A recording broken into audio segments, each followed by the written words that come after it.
University grants commission द्वारा जनवरी 2026 में लागू किए गए इक्विटी रेगुलेशंस 2026 उच्च शिक्षा संस्थानों में समानता को बढ़ावा देने वाले नए नियम को लेकर हुए विवाद और दुरुपयोग की आशंका। एक, नियमों की अस्पष्टता और दुरुपयोग की आशंका। नए नियमों को सुप्रीम कोर्ट ने अस्पष्ट, वेग और बहुत व्यापक ओमनिबस बताया है, जिससे गलत व्याख्या और दुरुपयोग की संभावना बढ़ सकती है। कुछ विशेषज्ञों और आलोचकों का मानना है कि अस्पष्ट भाषा के कारण नियमों का उपयोग अध्ययन, अनुशासन या हितों के विरोधियों पर दबाव बनाने के लिए किया जा सकता है।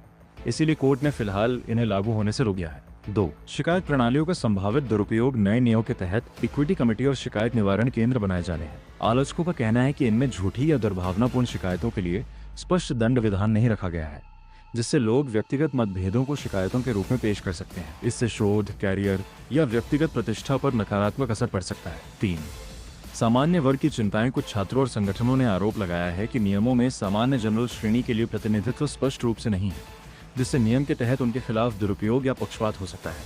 इससे उल्टा भेदभाव, रिवर्स डिस्क्रिमिनेशन जैसी स्थितियां उत्पन्न होने का डर भी व्यक्त किया गया है। 4, सामाजिक विभाजन और विरोध प्रदर्शन। इन नियमों के विरोध में कई स्थानों पर छात्रों और समूहों ने विरोध प्रदर्शन किए हैं। इस विवाद का बड़ा कारण ये है कि नियम उच्च शिक्षा संस्थानों में जातिगत भेदभाव को रोकने का दावा करते हैं, लेकिन आलोचकों को लगता है कि ये कुछ समूहों के खिलाफ अन्यायपूर्ण आरोप लगाने का साधन बन सकते हैं। 5, न्यायिक रोक और समीक्षा। सुप्रीम कोर्ट ने इन नियमों पर रोक लगा दी है क्योंकि उसने पाया कि कई प्रावधान समाज में विभाजन पैदा करने या दुरुपयोग के लिए उपयोग किए जाने योग्य हो सकते हैं।